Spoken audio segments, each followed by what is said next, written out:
আসসালামু আলাইকুম রহমতুল্লাহ। ফজর নামাজের পরে সৌদি আরবের দৃশ্য। ফজর আসলেই অত্যন্ত বরকতময় এবং ফজরের পরের আবহাওয়া এবং বাতাস, এটা আমাদের জন্য আল্লাহর পক্ষ থেকে একটা বড় ধরনের নিয়ামত। আমরা সৌদি আরবের এটি একটা আবাসিক এলাকা, আমরা এলাকাটি ঘুরে ঘুরে দেখব আর কিছু কথা আমরা শুনবো ইনশাল্লাহ। জীবন নিয়ে কিছু কথা বলি। আসলে আল্লাহ পাক আমাদেরকে সৃষ্টি করেছেন এই পৃথিবীতে।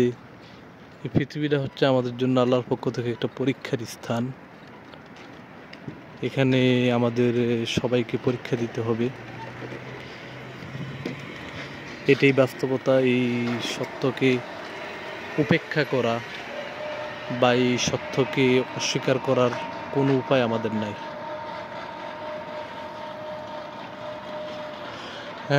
প্রবাদ জীবন বলতে পারেন। এখানে প্রবাদ জীবনে আসলে সব কিছু আছে। এখানে আপনার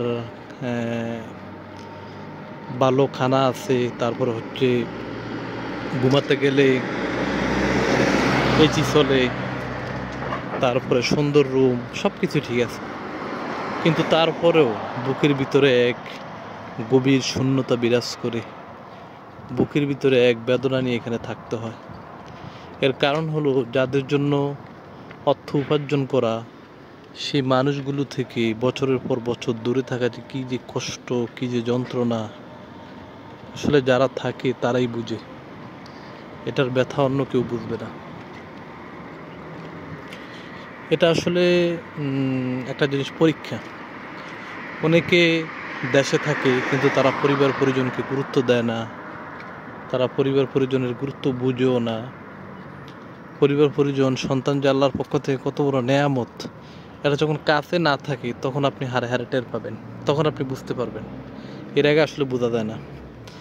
যেমন যে লোকটি অন্ধ, তার কাছে দুটা চোখই হচ্ছে পৃথিবীর সবচেয়ে দামি সম্পদ। যে লোকটার দুটা পা নাই, তার কাছে দুটা পাই হচ্ছে সবচেয়ে দামি সম্পদ। আমরা আল্লাহর নেয়ামত অক্সিজেন ভোগ করি, কিন্তু যদি কিছু সময়ের জন্য আমাদের কাছ থেকে অক্সিজেন, অর্থাৎ অক্সিজেন যে কত দামি এটা কারা বুঝতে পারে? হ্যাঁ, বুঝতে পারে যারা শ্বাসকষ্টের রোগী আছে। তাকে আপনি প্রশ্ন করেন, সে বলবে দুনিয়াতে সবচেয়ে দামি হচ্ছে অক্সিজেন। যে হার্টের সমস্যায় ভোগে, সে বলবে দুনিয়াতে সবচেয়ে বড় নেয়ামত হচ্ছে হার্টের সুস্থতা। যে ডায়াবেটিসে আক্রান্ত, সে বলবে দুনিয়াতে সবচেয়ে বড় নেয়ামত হচ্ছে ডায়াবেটিস না থাকা।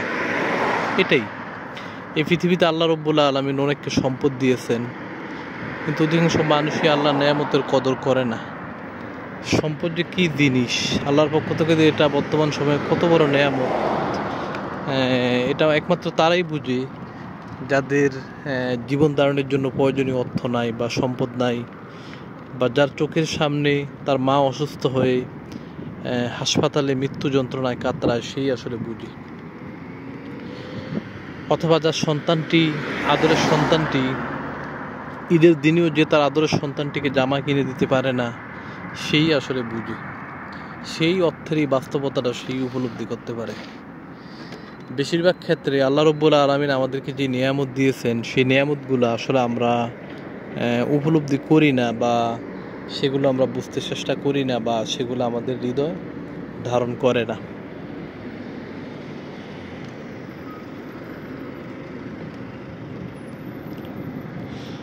আপনি যদি বিল গেটসের সন্তানকে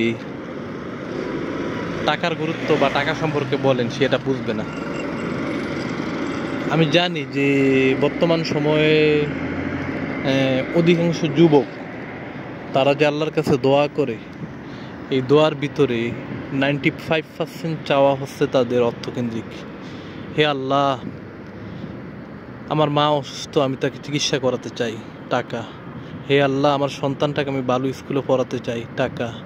হে আল্লাহ, আমার বোনটাকে বিবাহ দিতে পারি না, আমার ঘরটা ভালো না, আমি একটা সুন্দর ঘর বানাতে চাই, টাকা। হে আল্লাহ, আমি পরিবার পরিজন নিয়ে সুখে থাকতে চাই, হালাল জীবনযাপন করতে চাই, অর্থ। অর্থাৎ আপনি যে দোয়াই করেন না কেন, আল্লাহ রব্বুল আলামিন সাধারণ শতকরা 98% মানুষকে যে পরীক্ষা করেন, এই পরীক্ষার বস্তু হচ্ছে টাকা। আর আল্লাহ রব্বুল আলামিন যাদেরকে টাকা দিয়েছেন তাদেরকে আবার ভিন্নভাবে পরীক্ষা করেন।